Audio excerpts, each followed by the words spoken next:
ఓం నమో వెంకటేశాయ. మందారమూలే మణిపీఠ సంస్థం సుధాప్లుతం దివ్య విరాట్ స్వరూపం సబిందునాదాంతకళాంతతుర్య మూర్తిం భజేహం రఘువంశరత్నం. మందార వృక్షము యొక్క మూలమునందు మణిమయాలంకృతమైనటువంటి సింహాసనాన్ని అధిష్ఠించినటువంటి వాడు, అమృతమయమైనటువంటి ముఖారవిందము గలవాడు, ఆది విరాట్ స్వరూపుడు అయినటువంటి శ్రీరామచంద్రునికి నమస్కరిస్తూ, తదభిన్న స్వరూపుడైనటువంటి ఆ శ్రీనివాసుని యొక్క దివ్య అనుగ్రహ విశేషం చేత సమస్త మానవాళికి ధర్మ తత్పరతను, సకల కార్యసిద్ధిని చేకూర్చాలన్నటువంటి సంకల్పంతో తిరుమల తిరుపతి దేవస్థానం వారు నిర్వహిస్తున్నటువంటి శ్రీమద్ రామాయణం అయోధ్యాకాండ ప్రవచన పారాయణ కార్యక్రమంలో నేటికి మనం 421వ రోజులోకి ప్రవేశించాం. ఈ కార్యక్రమంలో ముందుగా అన్నమాచార్యుల వారి సంకీర్తన అయినటువంటి ఎదురా రఘుపతికి అనేటటువంటి సంకీర్తనను శ్రీమాన్ గురజాడ మధుసూదన్ గారు, అన్నమాచార ప్రాజెక్టు కళాకారులు వారి బృందం యొక్క సహకారంతో ఆలపిస్తారు. శ్రవణం చేద్దాం. ఓం నమో వెంకటేశాయ.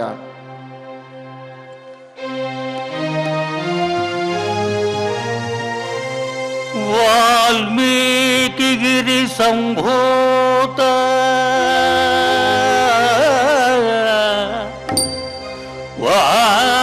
వాల్మీకి గిరి సంభూత రామసాగరగామిని పునాతి భువనం పుణ్య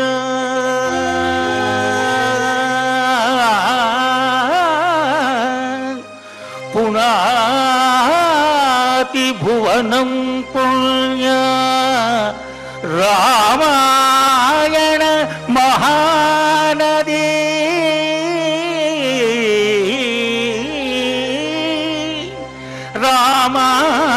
రామాయణ మహానది.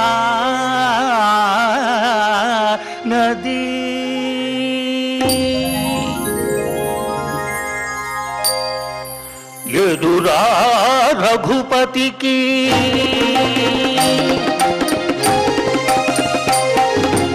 ఎదురా రఘుపతికి నీవిడు రావణ ఏడు ఇదేమి బుద్ధి దళచితివి ఇట్లాయ బతుకు.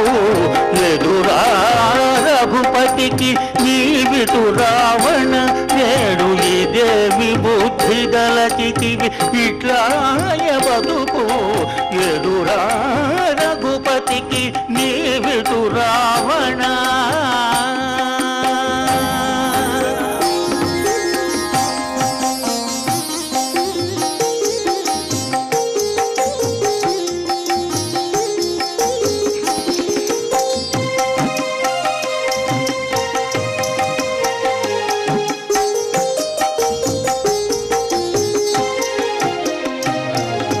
హరుని పూజలు నమ్మి హరితో మార్కొనగా హరుని పూజలు నమ్మి హరితో మార్కొనగా విరసమై కూలితివి వెర్రి రావణ.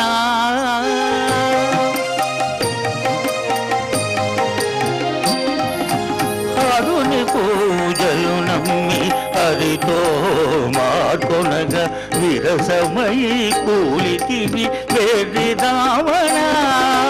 వరుసతోడా బ్రహ్మవరమునంగి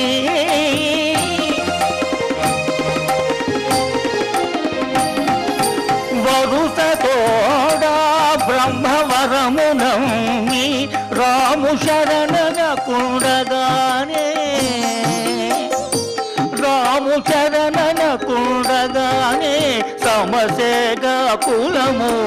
వరుసతోడా బ్రహ్మవరమునమ్మి రాము శరణన కుండగానే సమసేగా కులము. ఎదురా రఘుపతికి నీవిడు రావణ ఏడు ఇదేమి బుద్ధి దళచితివి ఇట్లాయ బతుకు. ఎదురా రఘుపతి నీవిటు రావణ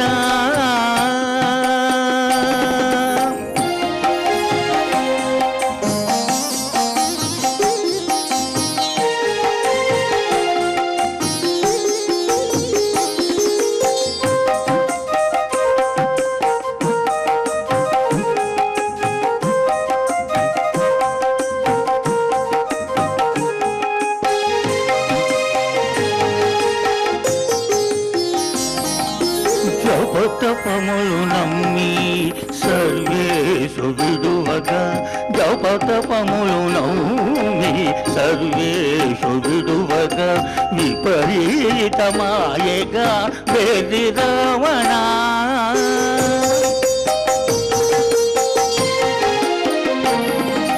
జపతపములు నమ్మి సర్వేషు విడువగా విపరీతమాయగా వెర్రి రావణ ఉపవలన కడుతారుణ జలనిధి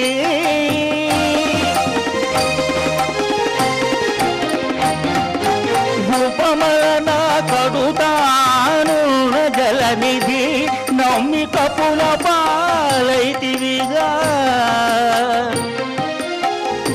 నమ్మి కపుల పాలైతివిగా కదన రంగమున ఉపమలన కడుతాను జలనిధి నమ్మి కపుల పాలైతివిగా కదన రంగమున ఎదురా రఘుపతికి నీవిటు రావణ నేడు ఇదేమి బుద్ధి గలచితివి ఇట్లాయ బతుకు ఎదురా రఘుపతికి నీవిటు రావణ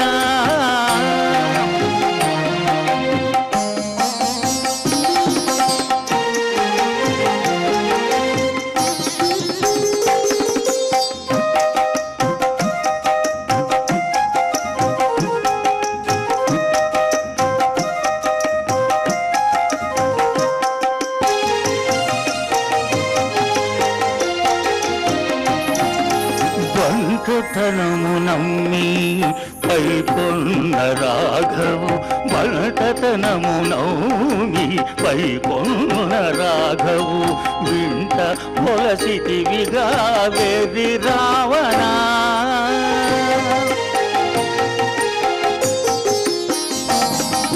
బంటతనము నమ్మి పైకొన్న రాఘవు వింట పొలసితివిగా వెర్రి రావణ ఇంటనే శ్రీ వెంకటేశ్వరుని గొలిచి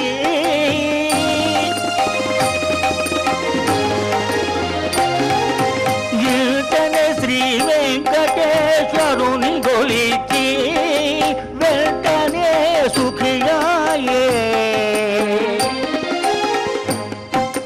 వెంటనే సుఖియాయే విభీషణుడు ఇంటనే శ్రీ వెంకటేశ్వరుడు గొలిచి వెంటనే సుఖియాయే విభీషణుడు ఎదురా రఘుపతికి నీవిటు రావణ నేడు ఇదేమి బుద్ధి గలచితివి ఇట్లాయ బతుకు ఎదురా రఘుపతికి నీవిటు రావణ నేడు ఇదేమి బుద్ధి దలచితివి ఇట్లాయ బతుకు ఎదురా రఘుపతికి నీవిటు రావణ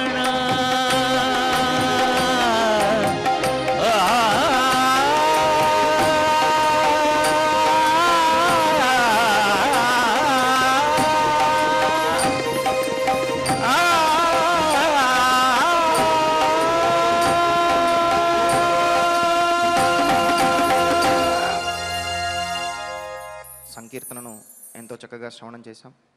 ఇక ఇప్పుడు శ్రీ గురు ధ్యానపూర్వకంగా సంకల్ప వాక్యాలను అందరము కలిసి పలుకుతూ ఈ కార్యక్రమాన్ని ప్రారంభం చేసుకుందాం.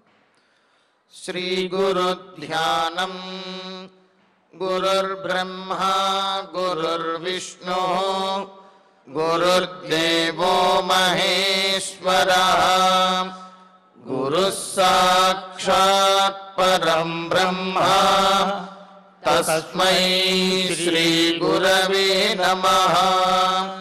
శ్రీనివాస ధ్యానం శ్రీ వెంకటాద్రినిలయః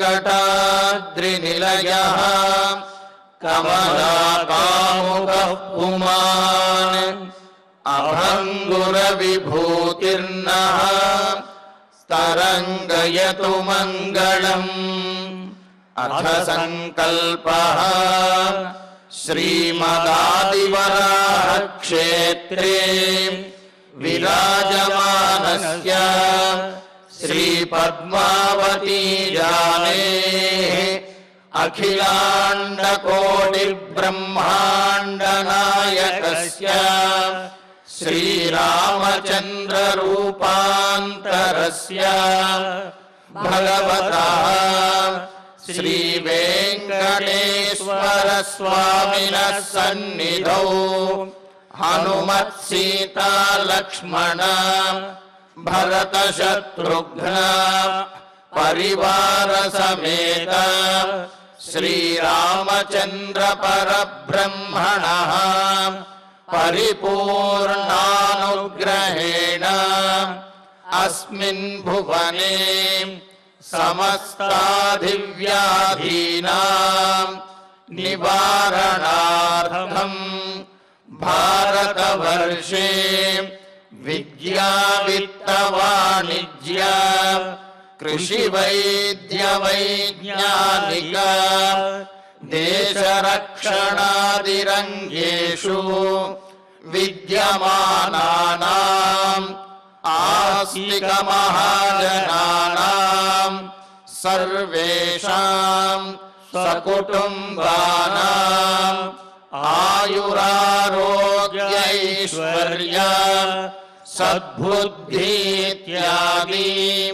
సర్వశుభఫలప్రాప్త్యర్థం ధర్మాచరణద్వారా శ్రీరామరాజ్యస్య పునర్వ్యవస్థాపనార్థం ఉద్యోగార్థినాం సముచితోద్యోగప్రాప్త్యర్థం దంపతీనాం అనుకూల దాంపత్య సిద్ధ్యర్థం సంతానస్య పితృవాక్య పరిపాలనానుకూల బుద్ధి ప్రచోదనార్థం సకల కార్య సిద్ధ్యర్థం గో సంరక్షణార్థం చ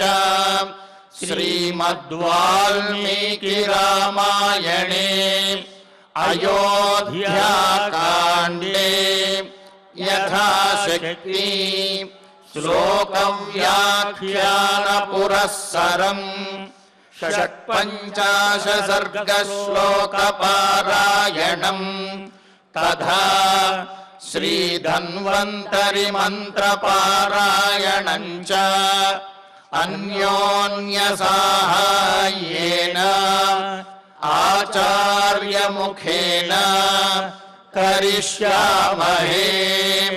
శ్రీ వాల్మీకి ప్రార్థనా కూజంతం రామ రామేతి మధురం మధురాక్షరం ఆరుహ్య కవితా శాఖాం వందే వాల్మీకి కోకిలం.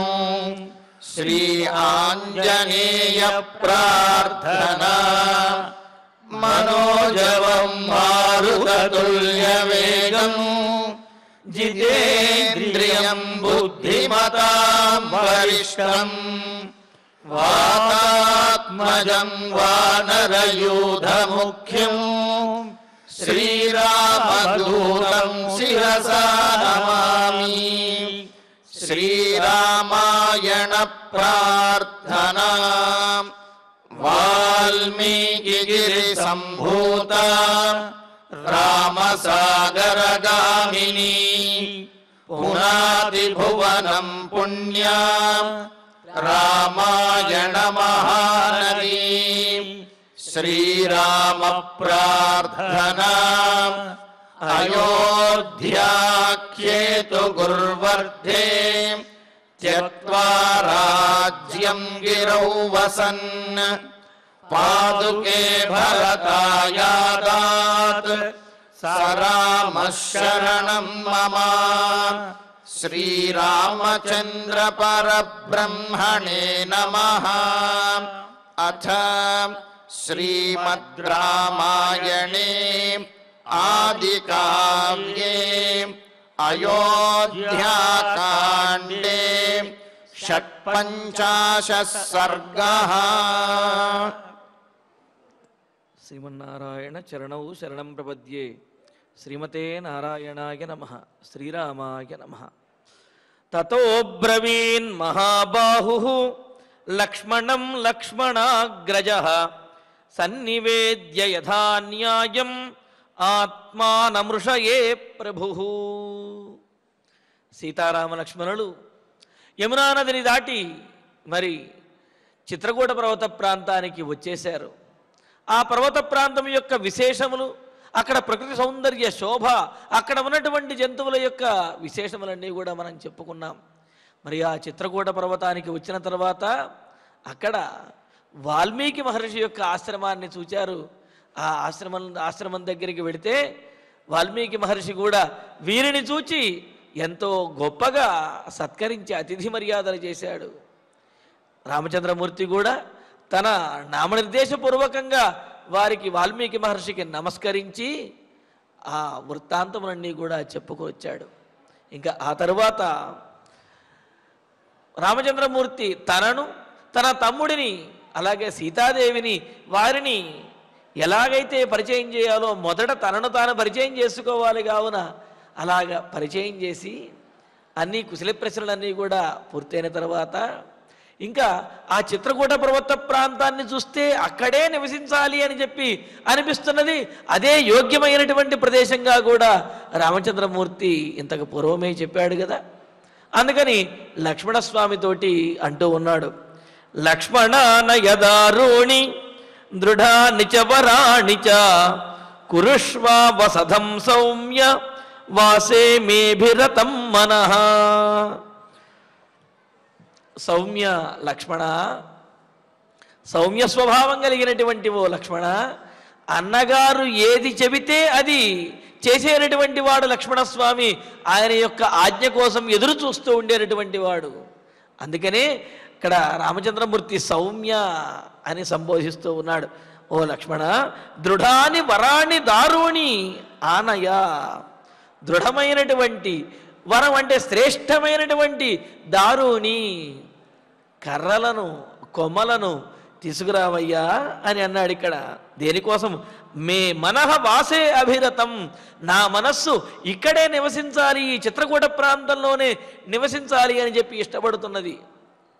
అందుకని అవసధం ఆపసధం కురుష్వ, నివాస స్థానాన్ని, గృహాన్ని ఏర్పాటు చేసుకుందామయ్యా. కావున నీవు చక్కటి చెట్టు కొమ్మలను, చెక్కలను తీసుకురమ్మని అంటున్నాడు. ఇక్కడ దృఢమైనటువంటివి, అలాగే వరమైనటువంటివి, శ్రేష్టమైనటువంటివి అని చెప్పి అన్నారు. అందుకనే అన్ని రకాలైనటువంటి కొమ్మలు, అన్ని రకాలైనటువంటి చెట్లు కూడా గృహాన్ని నిర్మించుకోవటానికి ఉపయోగపడవు. మరి చింత, ఇప్ప మొదలైనటువంటి ఇటువంటి కొమ్మలను కనుక వాడినట్లయితే ఆ చింత చెట్టుకు సంబంధించినటువంటి చెక్కలు కానీ, కొమ్మలు కానీ ఆ గృహ నిర్మాణంలో కనుక ఉన్నట్లయితే ఆ గృహంలో ఉండే వాళ్ళకి అనేకమైనటువంటి చింతలు వచ్చి చేరతాయి అని కూడా మనకు పెద్దలు తెలియజేస్తూ ఉంటారు కదా. కావున గృహ నిర్మాణానికి యోగ్యమైనటువంటి శ్రేష్టమైనటువంటి దారుని కర్రలను తీసుకురావయ్యా లక్ష్మణ, ఇక్కడ నివసించాలి అని, ఆ ప్రాంతంలో నివసించాలి అని నా మనస్సు ఉవిళ్ళూరుతూ ఉన్నది అని అన్నారు. అందుకని ఎక్కడైనా స్థలములు తీసుకోవడానికి వెళ్ళినా అటువంటప్పుడు ఆ ప్రాంతంలోకి వెళ్ళినప్పుడు మన మానసిక స్థితి ఏ విధంగా అయితే ఉంటుందో దానిని బట్టి కూడా ఆ ప్రాంతంలో నివసించడానికి యోగ్యమా కాదా అనేది మనకు తెలుస్తుంది. సతాంహి సందేహ పదేషు వస్తుషు ప్రమాణం అంతఃకరణ ప్రవృత్తయ అని చెప్పినట్లుగా మన అంతఃకరణము మనకు బోధిస్తుంది. మహాత్ముల యొక్క అంతఃకరణం ఆ విధంగా బోధించి తీరుతుంది. ఎక్కడైతే ఏ ప్రాంతానికి వెళితే మనస్సు ప్రశాంతంగా ఉంటుందో, దైవికమైనటువంటి ఆ శక్తి అనేది గోచరిస్తూ ఉంటుందో, మనస్సు ఉల్లాసంగా ఉండగలుగుతుందో అది నివాసమైనటువంటి యోగ్యము. ఎక్కడికి వెళితే మనస్సు చికాకు పడుతూ ఉంటుందో, అదేవిధంగా భయంకరంగా అనిపిస్తుందో అది నివాస యోగ్యము కాదు అని చెప్పి అన్నారు.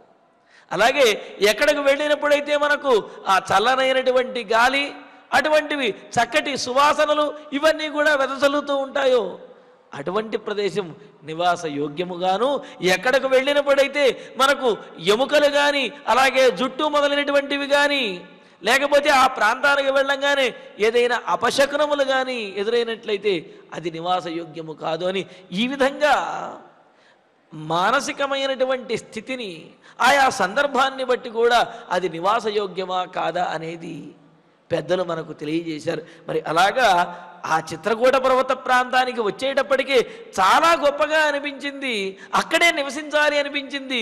చాలా పవిత్రంగాను, అదేవిధంగా దైవికంగాను, తపస్సు చేసుకోవడానికి యోగ్యంగాను, ప్రశాంతంగాను అనిపించింది. అందుకనే రామచంద్రమూర్తి అంటున్నాడు, మే మనః వాసే అభిరతం, నా మనస్సు ఇక్కడ నివసించడం చాలా యోగ్యమని చెప్పి అనిపిస్తున్నది మనస్సుకి. కావున లక్ష్మణ, యోగ్యమైనటువంటి శ్రేష్టమైనటువంటి కర్రలను తీసుకురావయ్యా, ఇక్కడ నివాసాన్ని ఏర్పాటు చేసుకుందాం అని అంటూ అని లక్ష్మణుడితో అనగానే తస్య తద్వచనం శ్రుత్వా సౌమిత్రిర్వివిధాన్ ద్రుమాన్ ఆజహార తతశ్చక్రే పర్ణశాలామరిందమః. అరిందమః శత్రువులను అణచివేయగలిగినటువంటి వాడు. మరి ఎంతమంది శత్రువులు వచ్చినా సరే అణచివేయగలిగినటువంటి బాహుబలం కలిగినటువంటి వాడికి చెట్ల నుండి కొమ్మలను ఆ కర్రలను తీసుకురావటం అదో పెద్ద పనే. కావున చకచకా వెళ్ళిపోయాడు. అరిందమః శత్రువినాశకుడైనటువంటి ఆ సుమిత్రాతనయుడైన లక్ష్మణుడు తస్య తద్వచనం శ్రుత్వా, ఆ రామచంద్రుని యొక్క ఆ మాటను విని వెంటనే వివిధాన్ ద్రుమాన్ ఆజహార, అనేకమైనటువంటి ఆ చెట్టు కర్రలను తీసుకుని వచ్చాడు. పర్ణశాల నిర్మించడం కోసం అలా తీసుకువచ్చి తతః పర్ణశాలాం చక్రే, ఆ తెచ్చినటువంటి కర్రలతోటి పర్ణశాలను నిర్మించారు. చక్కగా ఉండటానికి యోగ్యంగా నిర్మించారు. నిర్మిస్తే అది ఎంత దృఢంగా ఉన్నది, ఎంత బాగున్నదో చెబుతూ తాం నిష్ఠితాం బద్ధకటాం దృష్ట్వా రామః సుదర్శనాం శుశ్రూషమాణమేకాగ్రం ఇదం వచనమబ్రవీత్.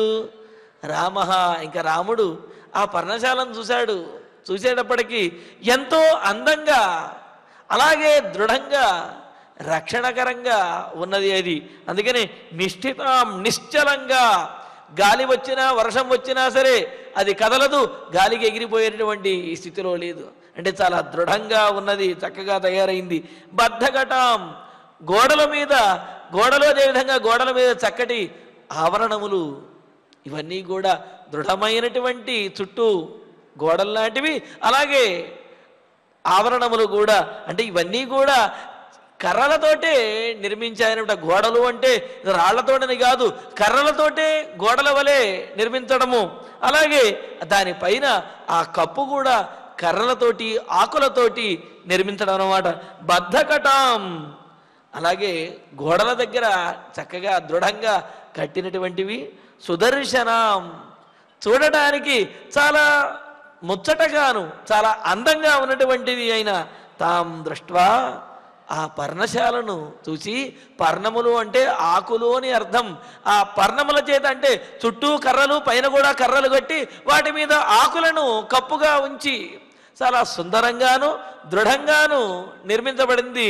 మరి అటువంటి లక్ష్మణుడి చేత నిర్మించబడిన ఈ పర్ణశాలను చూచి ఇదం వచనం అబ్రవీత్, రాముడు సంతోషంగా లక్ష్మణుడితో ఈ మాట అంటూ ఉన్నాడు. ఏమని? ఐనేయం మాం సమాహృత్య శాలాం యక్ష్యామహే వయం కర్తవ్యం వాస్తు శమనం సౌమిత్రే చిరజీవిభిః.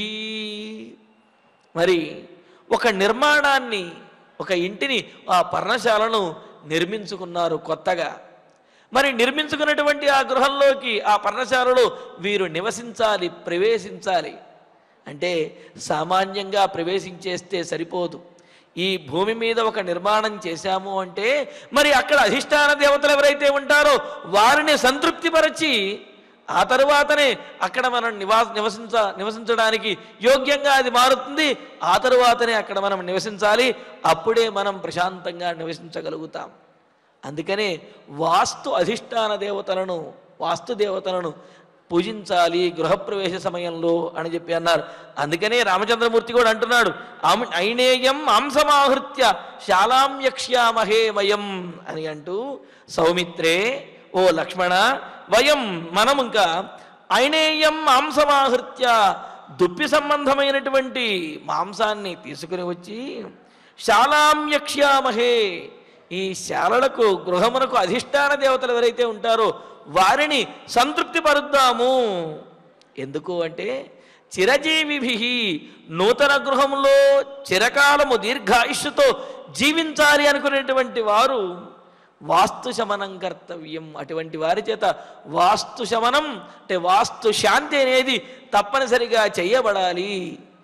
నూతన గృహంలో దీర్ఘాయుష్తో జీవించదలసినటువంటి వారు వాస్తు శమనాన్ని, వాస్తు శాంతిని తప్పనిసరిగా చేయించుకోవాలి అని చెప్పి అన్నారు.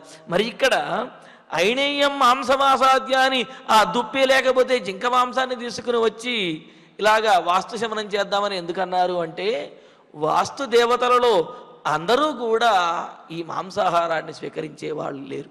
కానీ వాస్తు దేవతలలో కొంతమంది రాక్షసులు కూడా ఉన్నారు. అందుకని వారికి అది ఆహారంగా నిర్దేశించబడింది కావున వారిని ఉపశమింపజేయటం కోసం అని చెప్పి ఆ విధంగా రామచంద్రమూర్తి చెప్పాడు. ఉదాహరణకి ఇక్కడ వాస్తు దేవతలు సుమారుగా 50 మందికి పైగా వాస్తు అధిష్టాన దేవతలను చెప్పారు. ఇక్కడ మండలంలో ఆవాహన చేసి ఈశాన్యం నుండి నైరుతి మొదలైన మరలా ఈశాన్యం వరకు కూడా వరుసగా ఆవాహన చేస్తాం.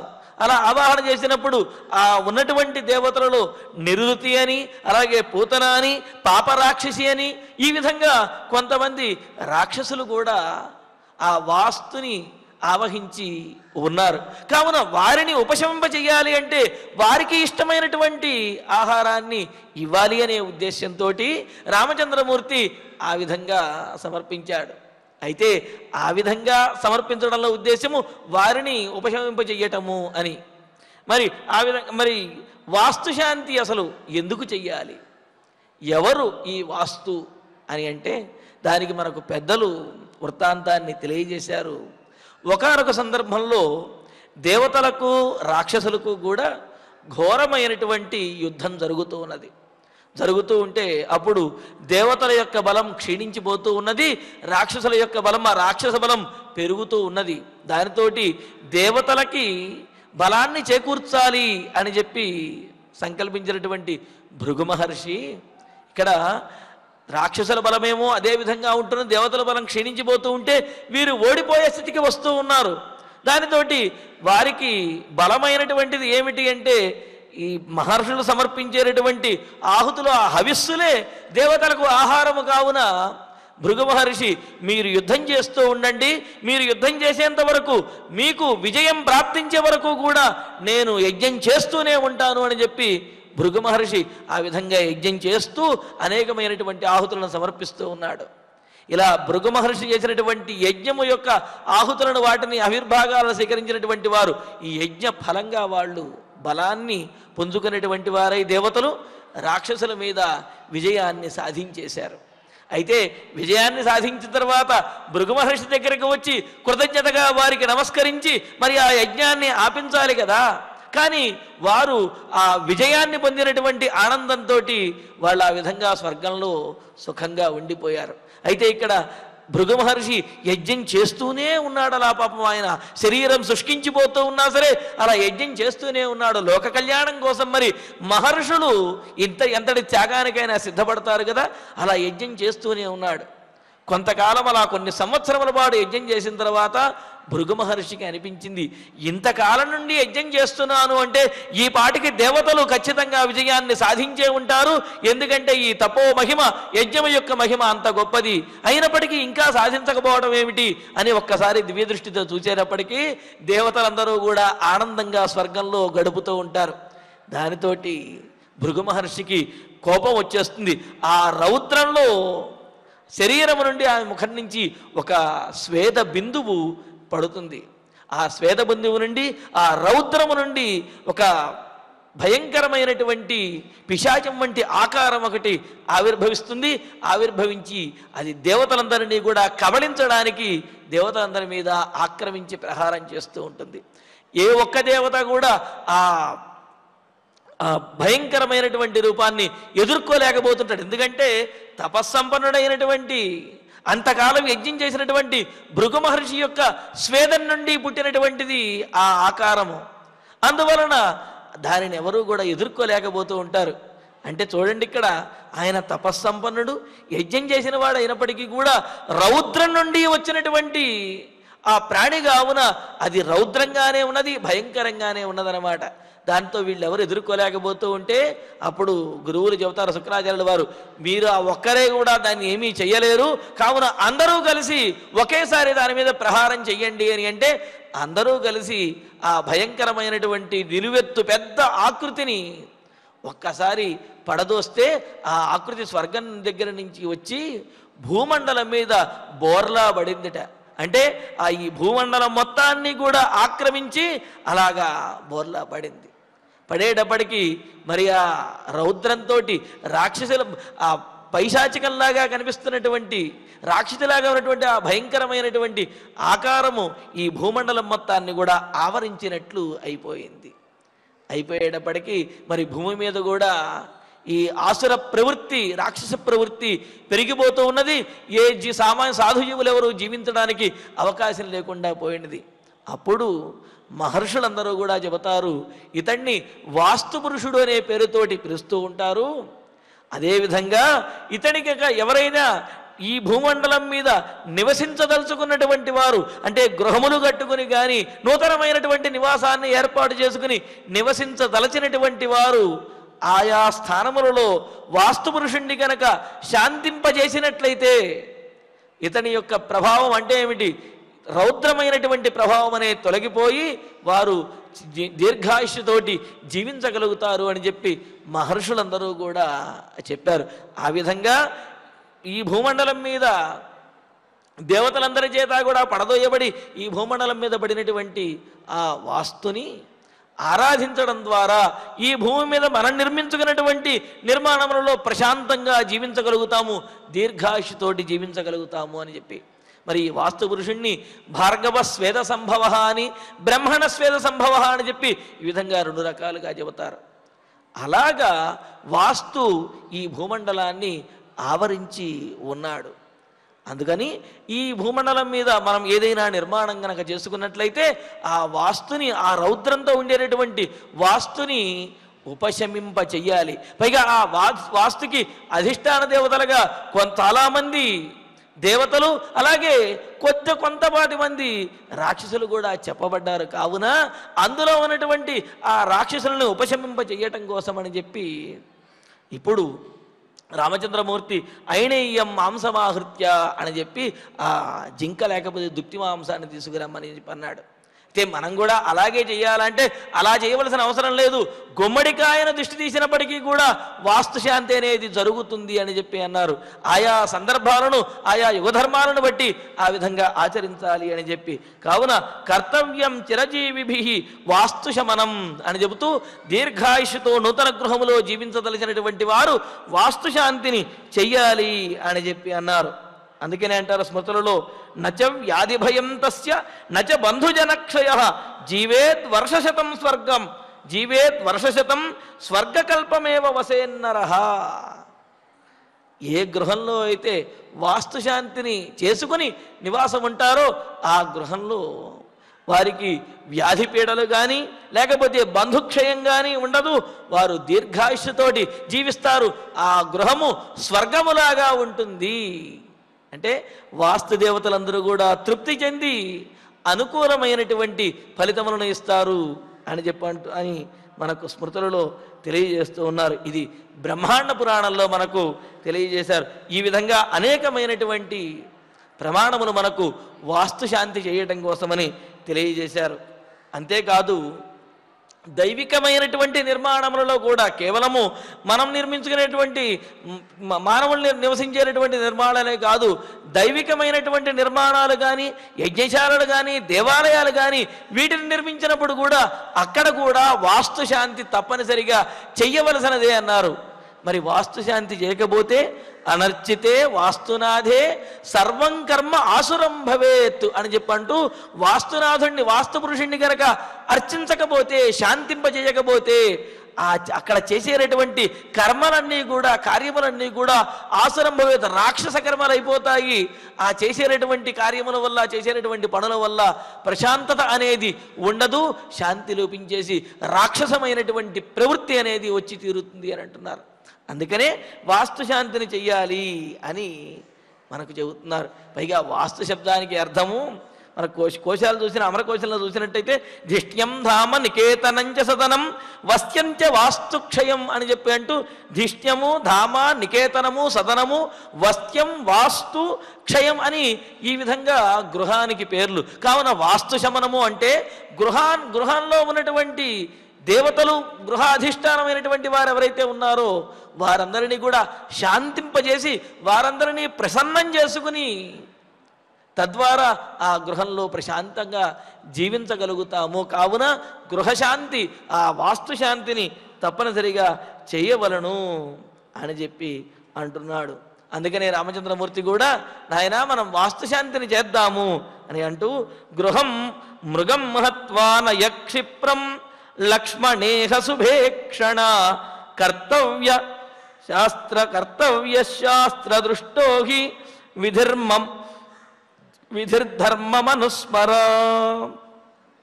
మరి వాస్తుశాంతిని ఎలా చెయ్యాలి అనేది నీకు తెలుసు కదా లక్ష్మణ, ఒక్కసారి నువ్వు స్మరించుకో. విధి చెయ్యవలసినది అని అంటూ శుభేక్షణ మంగళకరమైనటువంటి ప్రసన్నమైనటువంటి చూపులు కలిగినటువంటి ఓ లక్ష్మణ మృగం హత్వా క్షిప్రమానయ, మరి మృగాన్ని దాన్ని వధించి వెంటనే తీసుకురావయ్యా. శాస్త్రదృష్ట విధి కర్తవ్య, శాస్త్రములలో చెప్పిన విధంగా మనం వాస్తుశాంతిని చేద్దాము. ధర్మం అనుస్మర, ధర్మాన్ని నీవు స్మరించు అని చెప్పి అన్నాడు. ధర్మాన్ని స్మరించు అని చెప్పడంలో ఇక్కడ ఉద్దేశ్యం ఏమిటి అంటే మరి మృగం హత్వ అని అన్నప్పుడు ధర్మం చేసినట్లు ఎలా అవుతుంది అని సందేహం వస్తుంది. దైవికమైనటువంటి కార్యముల కోసం దేవతలను తృప్తిపరచడం కోసం ఈ విధంగా చేయటంలో దోషమనేది లేదు అని ఆ యుగ ధర్మాలను బట్టి అప్పుడు తెలియజేశారు. యజ్ఞార్థం బసవసృష్ట స్వయమేవ స్వయంభువ యజ్ఞోస్య భూత్యై సర్వస్య తస్మాద్యజ్ఞే వధో అవధ. లోక కళ్యాణం కోసము దేవతలను తృప్తిపరచడం కోసము ఈ విధంగా చేయటంలో దోషమేమీ లేదు అని చెప్పి అంటున్నారు. ఇక్కడ గుర్తుపెట్టుకోవాల్సింది లోక కళ్యాణం కోసము దేవతలను తృప్తిపరచడం కోసము అనే విషయాన్ని ప్రత్యేకంగా చెప్పారు. అందులోనూ దేశకాల సందర్భములను బట్టి ఆయా ధర్మములను ఆచరించాలి అని చెప్పి అన్నారు. కావున ఆయా సందర్భాలను బట్టి చేయాలి తప్ప ఎక్కడ పడితే ఎక్కడ ఎప్పుడు పడితే అప్పుడు ఆ విధంగా చెయ్యాలి అని చెప్పి ఎక్కడా కూడా లేదు అన్నమాట. ఉదాహరణకి దధీచి మహర్షి దేవతలకు వజ్రాయుధాన్ని ఇవ్వటం కోసం దధీచి మహర్షి ప్రాణత్యాగం చేసి దేవతలకు వజ్రాయుధాన్ని ఇచ్చాడు. మరి తద్వారా దధీచి మహర్షి నష్టపోయాడా లేకపోతే ఆయన ఉత్తమమైనటువంటి గతులను పొందాడా అంటే దేవతలందరి చేత కూడా పూజించబడ్డాడు, ఉత్తమమైనటువంటి గతులను పొందాడు. అంటే లోక కళ్యాణం కోసము దైవ కార్యం కోసము ఈ విధమైనటువంటివి చెయ్యటం అది దోషకరం కాదు అని, అందులోనూ ఈ వాస్తులో ఉన్నటువంటి కొంతమంది ఆ రాక్షస అధిష్టాతలు ఎవరైతే ఉన్నారో వారిని తృప్తిపరచడం కోసం ఈ విధంగా చేశాడు అని మరి అప్పటి సందర్భాన్ని బట్టి రామచంద్రమూర్తి చెప్పాడనమాట. అయితే మరి ఇప్పుడు మనం ఏం చెయ్యాలి అని అంటే ఇప్పుడు ఆ సందర్భంలో కూష్మాండమును అదేవిధంగా ఈ గారెలు వీటిని నివేదన చేస్తూ ఉంటారు, మినుములతో చేసినటువంటి వాటిని మనం నివేదన చేయటం ద్వారా ఆ విధమైనటువంటి ఫలితం అంటే ఏంటి, ఆ రాక్షస ప్రవృత్తి కలిగినటువంటి వారిని కూడా శాంతింపజేయవచ్చును అని మనకు స్మృతులు తెలియజేస్తున్నాయి. అందుకనే మనము ఆ గృహప్రవేశం చేసుకునేటప్పుడు కూష్మాండ బలి చేయడం అనేది కూడా అందుకోసమే నిర్దేశించబడినదనమాట. మరి ఆ విధంగా రామచంద్రమూర్తి లక్ష్మణస్వామితోటి తెలియజేశాడు. యథావిధిగా మనం ఈ వాస్తు శాంతిని చేద్దాం లక్ష్మణ, చేసి ప్రవేశిద్దాం గృహంలోకి అని అంటూ భ్రాతుర్వచనమాజ్ఞాయ లక్ష్మణ పరవీర చకార స యథోక్తంచ తం రామ పునరబ్రవీత్. ఈ విధంగా రాముడు ఏ విధంగా అయితే చెప్పాడో వెంటనే పరవీర శత్రువును సంహరించేటటువంటి ఆ లక్ష్మణుడు భ్రాతు వచనమాజ్ఞాయ అన్నగారి యొక్క మాటను విని వెంటనే గ్రహించి యథోక్తం చకార ఆయన చెప్పిన విధంగా వెంటనే చేసేశాడు. రామ పునః తమబ్రవీత్ రాముడు అంటున్నాడు లక్ష్మణస్వామితోటి ఐనేయం శ్రవణస్వైతత్ శాలాం యక్ష్యామహే వయం త్వర సౌమ్య ముహూర్తోయం ధ్రువశ్చ దివసోప్యయం. సౌమ్య లక్ష్మణ చక్కగా ఏతద్ ఐనేయం శ్రపయస్వ, నీవు తెచ్చినటువంటి ఈ జింకా దుప్పి దీన్ని చక్కగా సిద్ధం చేయవయ్యా. వయం శాలాం యక్ష్యామహే, పర్ణశాలను మనం ఆ పర్ణశాల అధిష్టాన దేవతలు ఎవరైతే ఉన్నారో వాస్తు దేవతలు వారిని మనం యక్ష్యామహే పూజిద్దాము, ఆరాధిద్దాము, వారిని ఉపశమింపజేసి తృప్తి కలిగిద్దాము. అయం ముహూర్త ధ్రువ, ఇదిగో ముహూర్తం సమీపిస్తున్నది, ధ్రువ ముహూర్తం సమీపిస్తున్నది అని చెప్పినాడు. ఇక్కడ ధ్రువ శబ్దానికి స్థిరమైనది అని అర్థము. సహజంగా లగ్నములలో స్థిర లగ్నము, చరలగ్నము, ద్విస్వభావ లగ్నములు అని చెప్పి ఆయా లగ్నములు నిర్దేశించబడ్డాయి జ్యోతిష్ శాస్త్రంలో. గృహప్రవేశములను స్థిర లగ్నంలో కానీ ద్విస్వభావ లగ్నంలో కానీ గృహప్రవేశములను చేయటం అనేది శ్రేష్టంగా చెబుతున్నారు.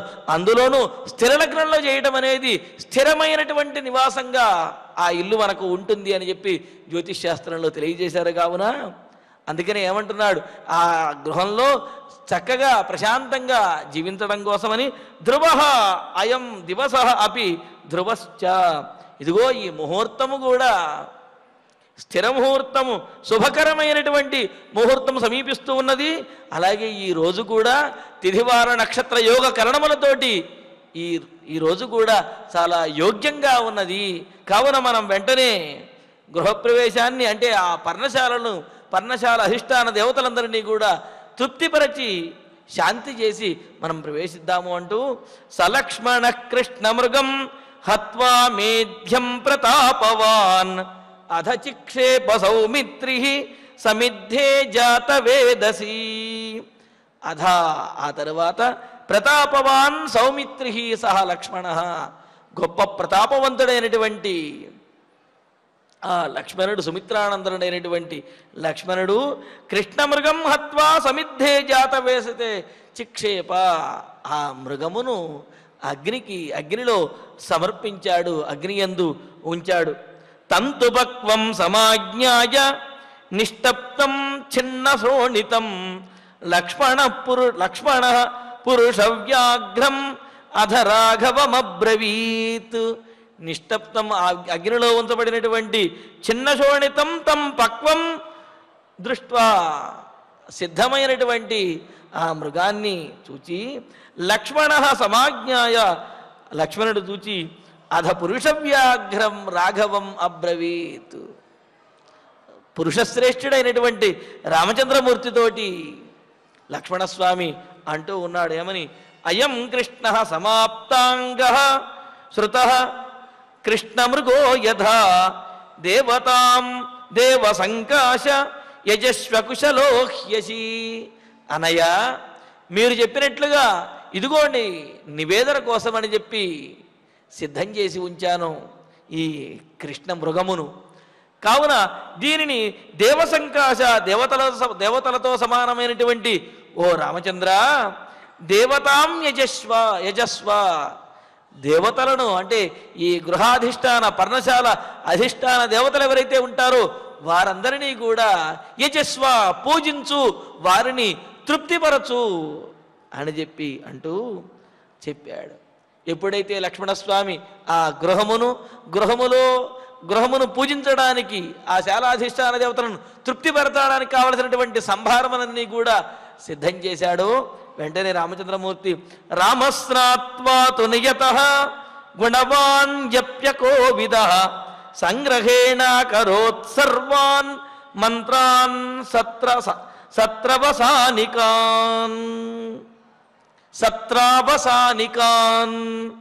గుణవాన్ శౌర్యము పౌరుషము మొదలైనటువంటి గుణములు కలిగినటువంటి వాడు, ధర్మం తెలిసినటువంటి వాడైన ఆ రామచంద్రుడు జప్యకోవిద, జపించడంలో అంటే మంత్రములను జపించడంలో చాలా సమర్థుడు అయినటువంటి వాడు.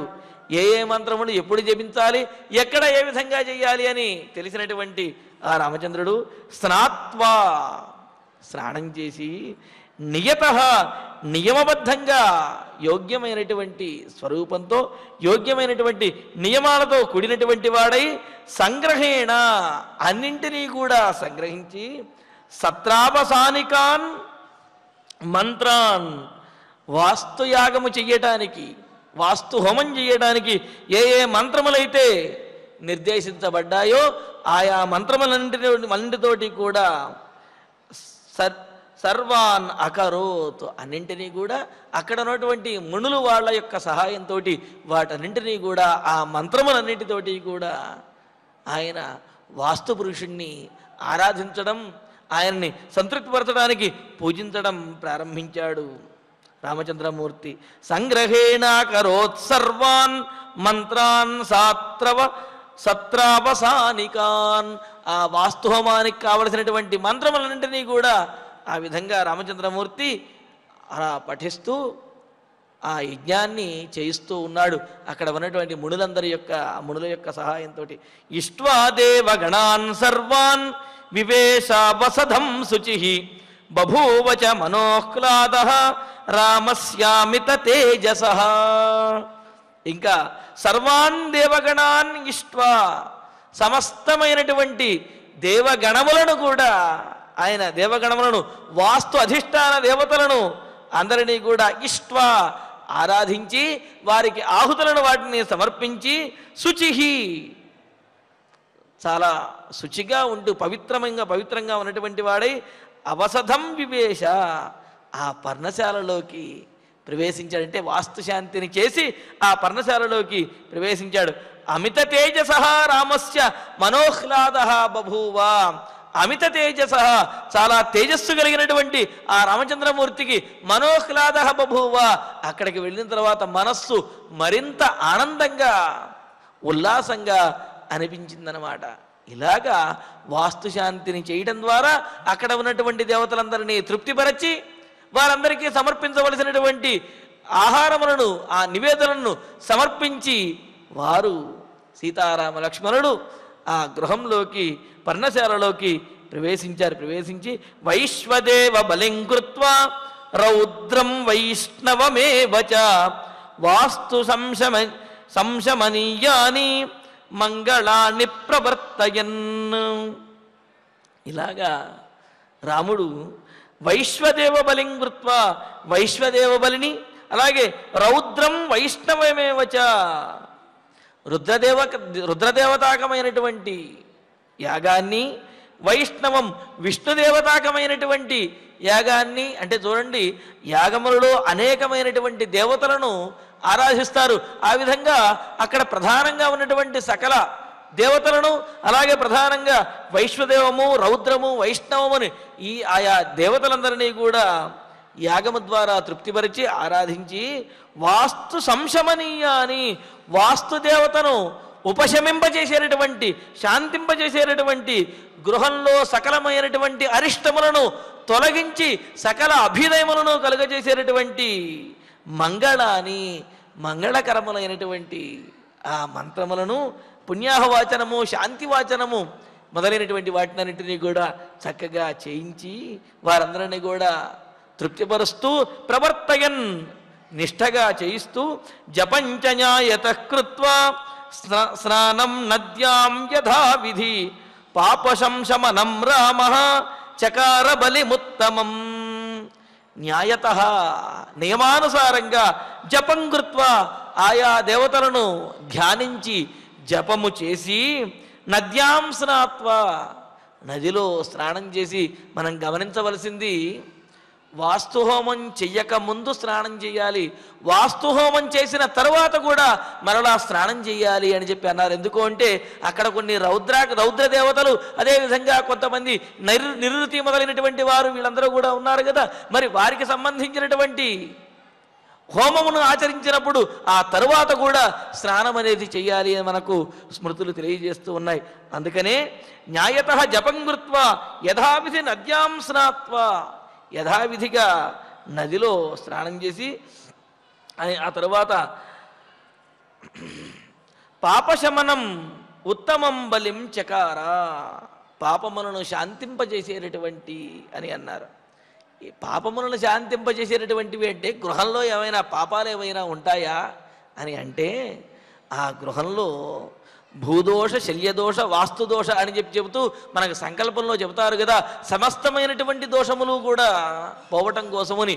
ఆ ప్రదేశంలో అంతకుముందు ఏం జరిగిందో ఎవరు చూశారు, అక్కడ ఉన్నటువంటి భూమి లోపల ఏమున్నాయో ఎవరికి తెలుస్తూ ఉంటుంది, అక్కడ ఏమేం జరిగాయో ఎవరికి తెలియదు. కావున ఆ భూమిలో ఉన్నటువంటి దోషములు, ఆ ప్రాంతంలో జరిగినటువంటి దోషములు నిర్మాణ సమయంలో కర్మచారిభి కృత అని చెప్పంటూ, నిర్మాణ సమయంలో ఆ నిర్మించేటటువంటి కర్మచారులు ఎవరైతే ఉంటారో వారు చేసినటువంటి అభక్ష్య భక్షణ, అవాచ్య వాచన, అదేవిధంగా అకార్యకరణ అని చెప్పి అంటూ తినకూడనటువంటి పదార్థాలు తినడము, మాట్లాడకూడనటువంటి మాటలను మాట్లాడటము, చెయ్యకూడనటువంటి పనులను చెయ్యటము, అటువంటి క్రూరమైనటువంటి పనులు చేయటము, ఇవన్నీ కూడా ఆయా ఆ భూప్రదేశంలో జరిగి ఉండవచ్చునేమో. ఒకవేళ జరిగి ఉంటే దానికి మరి శాంతి జరగాలి, ఆ అరిష్టములు ఆ దోషములు తొలగిపోయి అక్కడ అభ్యుదయం అనేది చేకూరాలి అంటే అక్కడ మనం శాంతిని ఆచరించాలి అంటూ పాపశమనం, పాపములను శాంతింపజేసేటటువంటి ఉత్తమం బలిం చకార,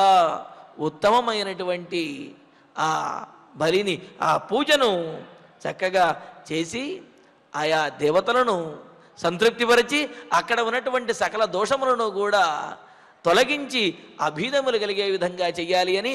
అలాగా రామచంద్రమూర్తి తాను లక్ష్మణ స్వామి చేత తాము నిర్మించుకున్నటువంటి ఆ పర్ణశాల యందు వాస్తు శమనం చేసి ఆ పర్ణశాలలోకి ప్రవేశించాడు. మరి ఆ పర్ణశాలలో ఏ విధంగా అక్కడ కాలం గడిపారు అనే విశేషాలను తరువాతి ప్రవచనంలో తెలుసుకుందాము. ఇక ఇప్పుడు ఆచార్యుల వారి ద్వారా శ్లోకాలను పారాయణ చేసుకుందాము. తతోబ్రవీత్ మహాబాహు లక్ష్మణం లక్ష్మణాగ్రజః సంనివేద్య యథాన్యాయం ఆత్మానం ఋషయే ప్రభుః లక్ష్మణానయ దారుణీ దృఢాని చ వరాణి చ కురుష్వ అవసథం సౌమ్య వాసే మే అభిరతం మనః తస్య తద్వచనం శ్రుత్వా సౌమిత్రిః వివిధాన్ ద్రుమాన్ ఆజహార తతశ్చక్రే పర్ణశాలాం అరిందమః తాం నిష్ఠితాం బద్ధకటాం దృష్ట్వా రామః సుదర్శనాం శుశ్రూషమాణం ఏకాగ్రం ఇదం వచనమబ్రవీత్ ఐణేయం మాం సమాహృత్య శాలాం యక్ష్యామహే వయం కర్తవ్యం వాస్తుశమనం సౌమిత్రే చిరజీవిభిః మృగం హత్వా ఆనయ ఆనయ క్షిప్రం లక్ష్మణేహ శుభేక్షణ కర్తవ్యః శాస్త్రదృష్టో హి విధిర్ధర్మం అనుస్మర భ్రాతుః వచనమాజ్ఞాయ లక్ష్మణః పరవీరః చకార సయథోక్తం చ తం రామః పునరబ్రవీత్ ఐనేయం శ్రపయస్వైతత్ శాలాం యక్ష్యామహే వయం త్వర సౌమ్యా ముహూర్తోయం ధ్రువశ్చ దివసోప్యయం సలక్ష్మణః కృష్ణమృగం హత్వా మేధ్యం ప్రతాపవాన్ అథ చిక్షేప సౌమిత్రిః సమిద్ధే జాతవేదసి తంతు పక్వం సమాజ్ఞాయ నిష్టప్తం ఛిన్నశోణితం లక్ష్మణః పురుషవ్యాఘ్రం అథ రాఘవం అబ్రవీత్ అయం కృష్ణః సమాప్తాంగః శ్రుతః కృష్ణమృగే యథా దేవతాం దేవసంకాశ యజస్వా కుశలోహ్యసి రామః స్నాత్వా తు నియతః గుణవాన్ జప్యకోవిదః సంగ్రహేణ అకరోత్ సర్వాన్ మంత్రాన్ సత్రావసానికాన్ ఇష్ట్వా దేవగణాన్ సర్వాన్ వివేశ అబసథం శుచిః బభూవ చ మనోహ్లాదః రామస్య అమిత తేజసః వైశ్వదేవ బలిం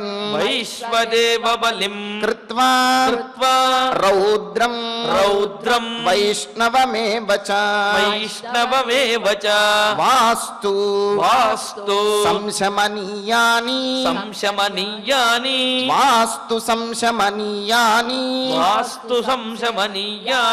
మంగళాని ప్రవర్తయన్ జపంచ న్యాయతః కృత్వా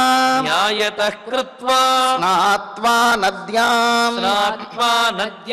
యథావిధి పాప సంశమనం రామః చకార బలిముత్తమం ఇత్యార్షే శ్రీమద్ రామాయణే ఆదికావ్యే అయోధ్యాకాండే షట్పంచాశే సర్గే పంచదశ శ్లోకాః ఫలశ్రుతి నుండి మంగళాంతం వరకు అందరము కలిసి పఠిద్దాం.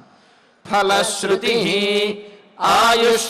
ఆయుష్యమారోగ్యకరం యశస్యం సౌభ్రాతృకం బుద్ధికరం సుఖం చ శ్రోతవ్యమేతన్నియమేన సద్భిః ఆఖ్యానమోజస్కరమృద్ధికామైః శ్రీరామచంద్ర పరబ్రహ్మణే నమః. అథ ధన్వంతరి ధ్యానం అచ్యుతానంత గోవింద విష్ణో నారాయణామృత రోగాన్ మే నాశయా శేషాన్ आशु धन्वन्तरे हरे आरोग्यं दीर्घमायुष्यं बलं तेजो धियं श्रियं स्वभक्तेभ्यो न गृह्णन्तं वन्दे धन्वन्तरिं हरिं धन्वन्तरेरिमं श्लोकं भक्त्या नित्यं पठन्ति ये अनारोग्यं न तेषां स्यात् सुखं जीवन्ति ते चिरम् ॐ नमो भगवते वासुदेवाय धन्वन्तरये अमृतकलशहस्ताय वज्रजलौकहस्ताय सर्वामय विनाशनाय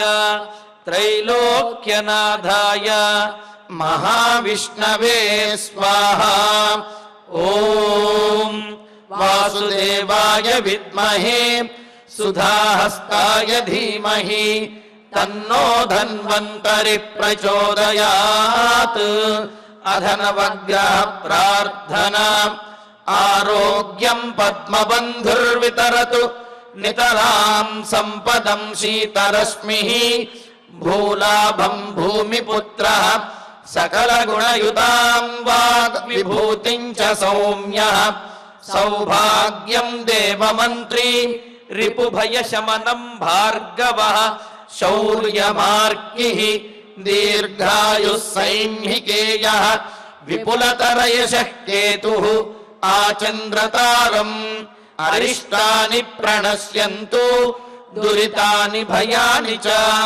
शान्तिरस्तु शुभं मेस्तु ग्रहाः कुर्वन्तु मङ्गलम् अथ क्षमा प्रार्थना यदक्षरपदभ्रष्टं मात्राहीनं च यद्भवेत् तत्सर्वं क्षम्यतां देव नारायण नमोऽस्तु ते अथ भगवत्समर्पणं कायेन वाचा मनसेन्द्रियैर्वा बुद्ध्यात्मना वा प्रकृते स्वभावात् करोमि यद्यत् सकलं परस्मै नारायणायेति समर्पयामि अथ मङ्गलम् श्रियः कान्ताय कल्याणनिधयेर्धिनाम् श्रीवेङ्कटनिवासाय श्रीनिवासाय मङ्गलम्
No.